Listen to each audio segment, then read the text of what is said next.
If you're taking A-level biology and struggling to improve your grades or looking for some last-minute tips, then this video is for you. I'll be sharing tips so you can drastically improve your grades no matter if you have a year, a month, or a week to prepare for the exams. So keep watching to learn more. Hi, welcome back to my channel. If you're new here, my name is Wesley and I'm a final year high school student plus Cambridge Medic offer holder.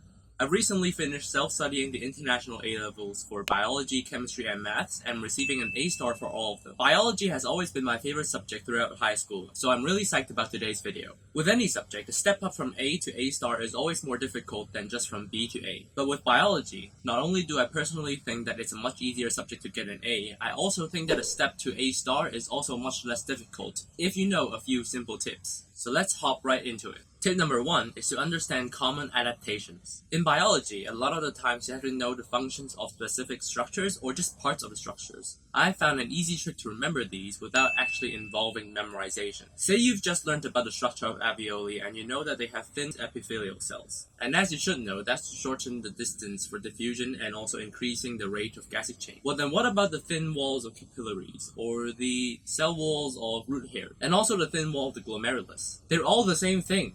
The common adaptation are thin walls, and it's always for quicker passage transport. So the three things that you have to know are structure, function, and adaptation.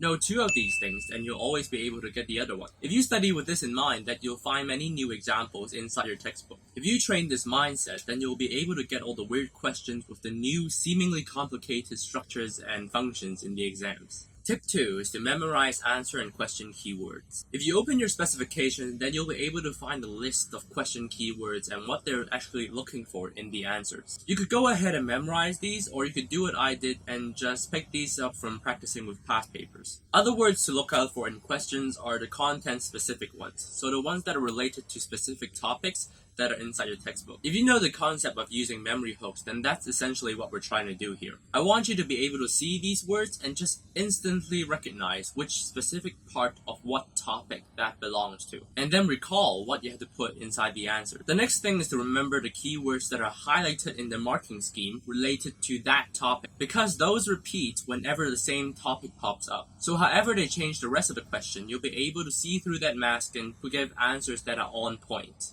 Tip number 3 is to recognize the common question types. Exam setters can only have so much creativity, so you'll be able to find many recurring questions in past papers that are likely to reappear in yours. If you have the time, dig through your past papers and look for these questions. Note them down and compare them in their marking scheme with each other. Most likely, the question will have the same question keywords and maybe even exactly the same question, just put into a different scenario. And then you look at the answers and you realize that they're probably the same biological processes or even the same explanation with similar answer keywords, and sometimes just throwing in question-specific information. It's worth taking the time to save a collection of these because these often take up a large part of your papers, and so if you study the marking scheme to include all the variable key points in your answers, then you're all set.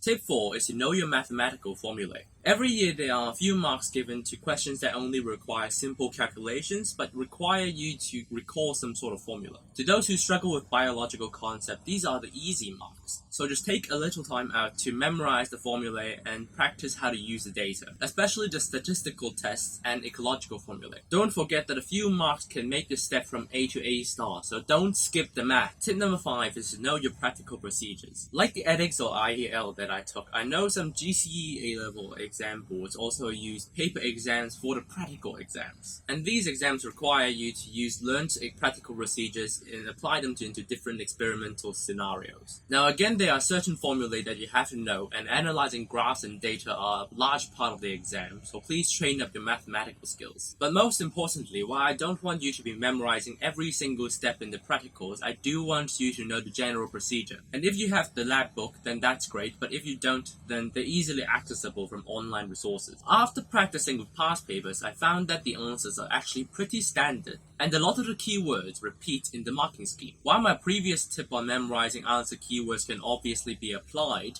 I think it's more important here to know the purpose of each step. By knowing the purpose of practical procedures, you will know which ones to apply depending on the purpose of the experiment. In this paper, correct identification is key, so please know your procedures inside out.